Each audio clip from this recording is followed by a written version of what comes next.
Halo Sobat Sehat, ketemu lagi bersama saya Madin, Editor in Chief hellosehat.com. Kami hadir lagi dalam program podcast Hidup Sehat. Berbeda dengan podcast sebelumnya, kita hari ini akan fokus membahas mengenai cerita-cerita dari dunia medis di Indonesia. Salah satunya adalah dari Dr. Tri Maharani yang telah hadir di tengah-tengah kita. Jadi kita akan mendengar kisah seru dari Dr. Maha, mulai dari pengalaman hidupnya sampai hal-hal yang dia kerjakan. Siapa Dr. Maha? Nah ini nih, mungkin teman-teman Sobat Sehat belum tahu, atau mungkin ada banyak yang udah tahu, karena beliau ini sebenarnya sosok yang sudah dikenal luas. Jadi kalau teman-teman googling, kalian akan lihat kaitannya Dr. Maha dan ular. Nah ini nih, antara ular, ada orang yang suka kadang-kadang fobia sama ular, dok. Kadang-kadang ada juga orang yang memang sama sekali nggak bisa ngelihat ular. Tapi ya fenomena hidup di dunia, di negara yang iklim tropis kayak gini, resikonya akan bersinggungan dengan ular, mau tidak mau. Nah, Dr. Maha ini, saya perkenalkan langsung ya. Jadi, Dr. Maha ini nama lengkapnya Dr. Tri Maharani, MSI, SPM. Jadi beliau adalah peneliti Madya, Litbangkes Kementerian Kesehatan, sekaligus juga sekarang konsultan emergensi dan toksinologi di Rumah Sakit Pertamina dan Rumah Sakit Bethesda Yogyakarta. Yang menarik adalah, terlepas dari jabatan fungsionalnya beliau yang barusan, yang menarik adalah beliau adalah satu-satunya, ini ya, catat ya, satu-satunya dari 250 juta orang Indonesia, ahli toksinologi di Indonesia, yang spesialisasinya adalah gigitan hewan beracun dan tanaman beracun. Jadi saya ingin mencoba memulai podcast ini dengan mengenal Dr. Maha lebih dalam. Teman-teman udah pasti tahu cerita-ceritanya yang viral mengenai anak yang dikupang, yang ditolong Dr. Maha sampai Dr. Maha tidur di bandara buat nyelamatin itu. Nanti kita akan ke situ. Cuman saya ingin memanfaatkan kesempatan ini untuk mengenal dokter lebih dalam. Mulai dari mungkin masa kecil. Nah, apa yang bagaimana sih sosok Dr. Maha waktu kecil itu seperti apa? Jangan-jangan pernah digigit ular gitu. Atau pernah bersinggungan sama ular sampai akhirnya memutuskan untuk mengambil positioning sebagai ahli toksinologi di Indonesia. Boleh cerita sedikit, Dok? Iya, itu diawali oleh keluarga saya ya. Bolehkah saya bercerita tentang ayah ibu saya? Boleh, Dok. Jadi ayah saya itu seorang tentara. Tapi beliau itu punya keahlian di bidang tekniker gigi. Dan beliau itu sejak muda adalah tentara trip. Jadi jiwa humanity-nya tuh sudah sangat bagus sekali sejak dia muda. Bertemulah dengan ibu saya yang seorang perawat. Gitu. Nah, ibu saya sendiri dari kalangan yang memang ayahnya ibu saya pejuang 45 dan juga pejuang di zaman Belanda ya. Jadi memang rumah dari kakek saya itu sudah biasa dijadikan markas tentara dan hidup bersama-sama dengan orang banyak. Jadi waktu mereka berdua menikah, dua-duanya adalah orang-orang yang mempunyai humanity yang sangat tinggi. Nah, itulah yang membuat saya menjadi orang yang betul-betul senang bergaul dengan orang lain. Gitu, senang punya teman, senang membuat orang bahagia, dan senang melihat hidup orang itu gak sakit dan gak mati gitu loh, Mas. Sejak kecil itu. Nah, karena ibu saya kan kerja di rumah sakit, ayah saya juga di rumah sakit. Jadi mainan saya ya ke rumah sakit, ikut ayah, ikut ibu, kayak gitu. Waktu kecil pernah bersinggungan sama ular nggak? Ya, gini. Pernah ada cerita nggak, Dok? Kalau ular sih enggak, tapi saya memang sayang binatang. Di rumah ada banyak peliharaan karena ibu saya ini kan memang orang yang kreatif ya. Orang zaman dulu itu meskipun perawat, dia masih memikirkan bagaimana mencukupi ekonominya dari beternak. Jadi di rumah itu ada banyak hewan, ada angsa, ada bebek. Jadi itu mainan saya, teman-teman saya. Saya kasih nama mereka satu-satu dan setiap hari itu saya panggil-panggil gitu dan mereka tuh sangat jinak sama saya. Nah, jadi saya masih kecil-kecil itu saya ingat bahwa saya sangat suka sekali dengan binatang. Iya. Jadi itu mungkin akhirnya dari sisi kemanusiaan, lalu interaksi sama binatang, akhirnya membentuk personality-nya Dr. Maha sampai sekarang gitu ya. Itu yang Jadi sekarang tahunya adalah kasihan ya kalau hewan-hewan ini misalnya dirawat tidak bagus, hanya untuk diperjualbelikan. Saya tuh gak tega banget. Karena sebetulnya hewan-hewan ini kan ingin bahagia kan. Jadi kalau ingin bahagia mereka harus ada di alam yang sesuai dengan dia. Misalnya ular.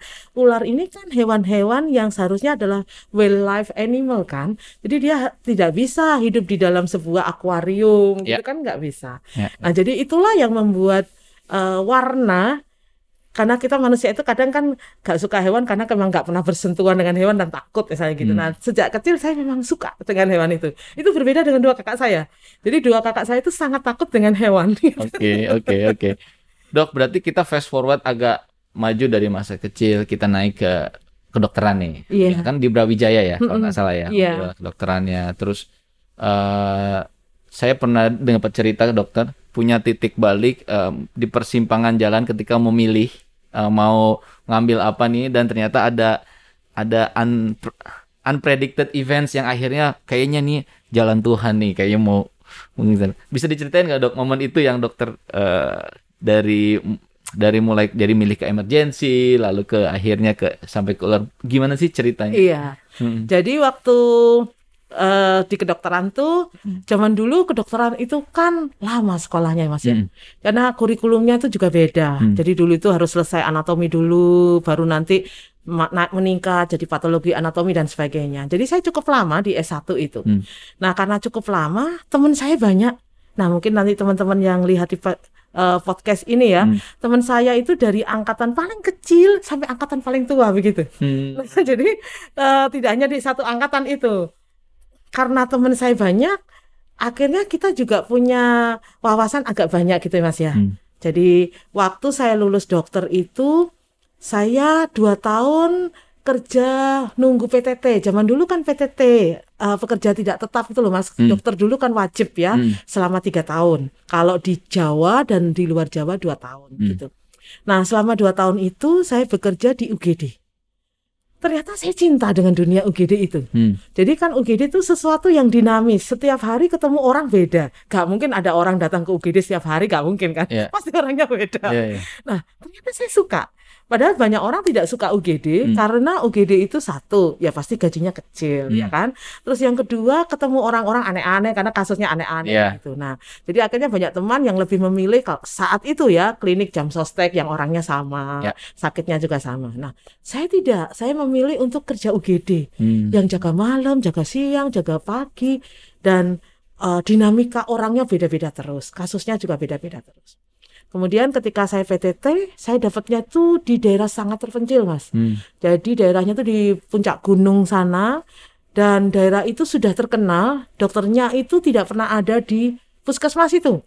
Jadi dia turun ke kota, dan biasanya hanya datang hari-hari tertentu atau saat-saat tertentu saja, dan nanti praktek lagi di kota. Tapi saya memutuskan untuk tinggal di sana. Nah, jadi saya tinggal di sana, jadi warga di sana. Jadi betul-betul hari-hari itu jam 2 malam dipanggil untuk nolongin persalinan di puncak gunung, naik ojek. Gunung mana nih dok? Gunung mana? Gunungnya Gunung Wilis. Jadi itu di Nganjuk. Mungkin kalau teman-teman tahu di daerah Sawahan, di dekatnya Sedudo, air terjun Sedudo itu. Jadi betul-betul tempat yang zaman itu susah banget berkendaraan. Jadi kalau mau berkendaraan hanya ada 2 pilihan, naik kol L300 tuh, nah yang ada cuma jam-jam tertentu, sama bawa sendiri mobil atau sepeda motor. Tapi zaman itu mobil mahal Mas, jadi hanya ada ojek. Nah, jadi saat itulah saya baru tahu bahwa saya itu suka dunia kegawat daruratan, karena ternyata menolong orang-orang dalam kondisi gawat darurat itu menimbulkan kepuasan sendiri. Saya memutuskan untuk bekerja mengabdi di puskesmas tadi tanpa pikiran untuk sekolah lagi. Karena sekolah mahal Mas. Sekolah spesialis mahal, gaji saya waktu itu sebagai PNS tuh ingat saya ya 800.000. Terus sama dengan PTT ya, naik dikit 1.100.000, gak apa ya saya sebutkan aja ya dok, biar tahu ya. Nah, jadi saya gak pernah punya impian untuk sekolah karena saya tahu sekolah mahal, kosnya mahal dan sebagainya. Sampai tiba di satu hari, 4 tahun saya di sana. Suatu hari itu bulan Ramadan Mas, ada namanya safari Ramadan. yang datang tuh bupati. Nah, sebagai kepala puskesmas, dan saya tinggal di situ. Saya nggak pernah kepala puskesmas tuh tinggal di kota gitu, nggak pernah, Mas. Jadi mesti tinggal di puskesmas itu. Waktu itu ya namanya perempuan ya, Mas ya. Meskipun saya seorang dokter, waktu itu ya ngewangi ibu-ibu masak di dapur. Jadi masih ngoncei bawang merah, ngupas bawang merah dan sebagainya. Tiba-tiba bidan saya teriak, "Dokter Maha dipanggil tuh sama Pak Bupati, suruh naik ke panggung." Karena rupanya Pak Bupati, Pak Camat, dan waktu itu Kapolsek kayak gitu-gitu ya. Kemudian orang-orang yang petinggi-petinggi di kecamatan itulah, Mas. Biasanya kalau safari Ramadan Bupati datang kan semua kumpul gitu kan. Nah, Pak Bupati ini ingin ketemu dokternya. Ya saya tahu biasanya dokternya gak ada gitu. Tiba-tiba dia kaget, kepala puskesmasnya ada dan lagi masak di belakang gitu. Akhirnya saya disuruh naik ke panggung itu dalam kondisi masih penuh dengan bawang merah tangan saya. Pertanyaan pertama dari Pak Bupati itu yang mengubah hidup saya. Dia tanya gini, "Dokter Maha, lulusan mana?" Pertanyaan itu mengubah semua hidup saya sampai sekarang. Dan saya terima kasih kepada Pak Bupati Bondowoso, Pak Makrus waktu itu ya. Semoga nonton ya, Pak. Iya, nanti saya minta nonton, Pak. Dia sudah menjadi bapak angkat saya. Nah, jadi beliaunya itu kaget ketika ada dokter kepala puskesmas ada di situ, lagi masak lagi, dan jawaban saya ini tadi. Jadi saya tuh tanya, "Pak Bupati ingin tahu saya lulusan S1 atau S2-nya. Dia kaget karena hari itu kepala dinas aja belum S2. Nah, langsung dia bilang, "Memang kamu S1 di mana?" "Oh, saya S1 dan dokter di Brawijaya, S2 saya di Erlangga Surabaya." Langsung dia bilang, tanpa ada pertanyaan yang lain, langsung dia bilang, "Besok pagi ke pendopo ya, kamu sekolah lagi. Kamu di sini sudah berapa tahun?" 4 tahun, Pak. "Sudah waktunya sekolah, silakan sekolah." Saya tuh sudah seperti orang mendapatkan sesuatu yang tidak terduga gitu. Speechless, Mas, gak bisa jawab. Terus saya turun panggung dan masih gak bisa jawab gitu loh. Terus saya tanya ke bidan saya, "Beneran besok saya disuruh ke sana?" "Iya, Dok, disuruh ke pendopo," gitu katanya. Besok paginya saya ke pendopo, dia bilang, Dokter Maha sekolah spesialis ya, terserah kamu mau spesialis apa terserah. Kamu kan sudah sekolah S2 dan udah 4 tahun mengabdi di sini.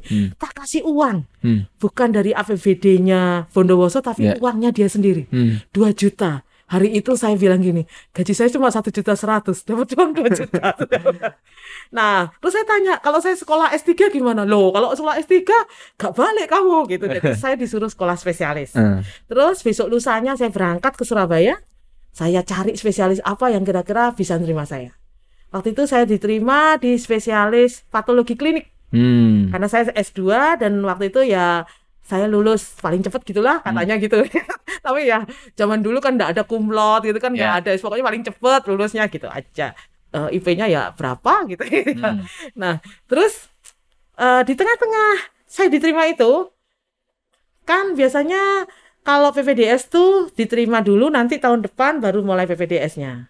Saya main ke Malang. Teman saya waktu itu bilang lagi ada tes PPDS emergency.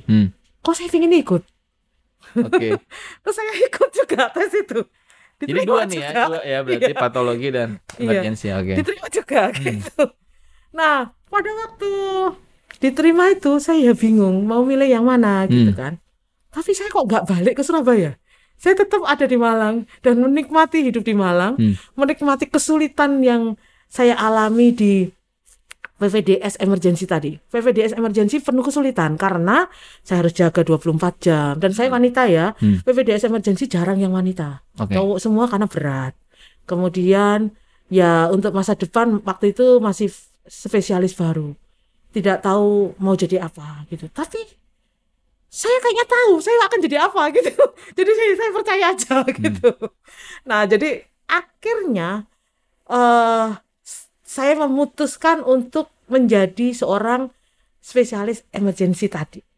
Dan ternyata itu yang mengubah semua soul hidup saya.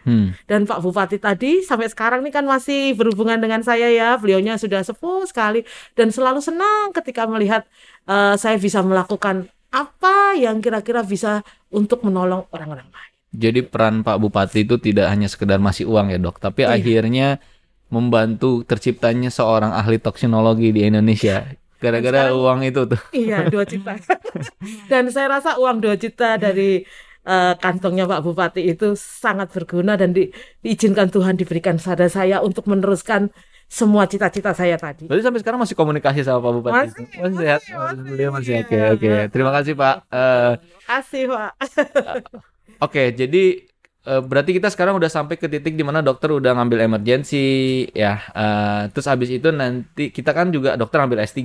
Ya, itu ada ceritanya juga. Nah, kalau mengingat masa-masa sekolah tuh saya melihat bahwa Tuhan itu memberkati saya dengan banyak miracle ya. Dan kalau sekarang misalnya saya menghadapi masa-masa berat, masa-masa susah tuh gak ada lagi alasan untuk mengeluh karena miracle-nya sama kesusahannya lebih banyak miracle-nya. Oke. Apa yang bikin dokter terus bertahan gitu? Apa kayak tadi itu udah nggak ada lagi tempat buat saya buat mengeluh karena tadi kan disebut gitu ya. Karena mungkin saya udah pernah ngelihat hal yang jauh lebih buruk gitu di desa-desa saat PPT gitu-gitu segala macam.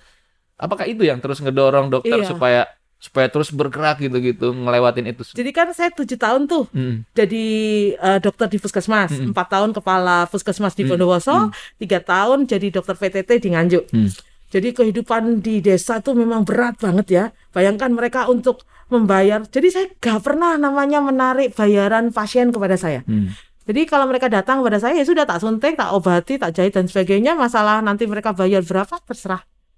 Mereka mau bayar pakai mie, pakai apa pisang, pakai duren. Terserah mau dibayar sekarang, bayar besok, bayar lusa, terserah. Tapi saya mendapati 7 tahun itu saya gak pernah kelaparan, Mas. Jadi akhirnya saya putuskan bahwa kalau begitu kesimpulannya saya gak perlu takut dan khawatir akan apa yang saya pakai atau yang saya makan. Jadi saya perlu khawatir aja apakah saya bisa nolong orang atau tidak. Jadi akhirnya saya butuh ilmu-ilmu itu untuk nolongin orang lebih bagus lagi. Karena kan kemampuan seorang dokter umum dengan kondisi tantangan begitu banyak kan pasti kurang ilmunya, Mas. Nah jadi hari itu sebetulnya ketika saya memaksakan diri untuk sekolah spesialis sama S3 itu sebetulnya alasannya sederhana, Mas. Satu, karena kalau nanti saya lulus spesialis terus mau sekolah S3 bayarnya mahal pasti, Mas. Ini kesempatan satu-satunya. Now or never ya. Now or never lah ya. Terus yang kedua, saya pasti harus kos lagi kan. Nah, jadi sekarang nih mumpung kosnya dibayar sama 2 juta tadi. Kemudian S3-nya saya bisa dapat dari 2 juta itu juga. Jadi saya bagi tuh, Mas. Mana yang untuk SPP spesialis, mana yang untuk SPP S3. Cukup ya, Dok? Dulu 2 juta untuk menutup semua itu cukup ya? Itulah miracle-nya, Mas. Bisa cukup. Padahal S3 waktu itu SPP-nya 7,5 juta. Spesialis 3,5 juta. Saya dapatnya 2 juta dan gaji saya 1, udah naik dikit ya, 2 jutaan gitulah. Jadi 4 jutaan gitu. Tapi ini bisa. Dan saya masih bisa traktir teman-teman gorengan 1 tas kresek dan sebagainya. Menurut saya itu miracle-nya ya, Mas ya. Sampai saya selesai di tahun 2011 spesialis saya. Saya termasuk spesialis yang awal-awal lulus di ini saya, di apa namanya? Di angkatan saya gitu.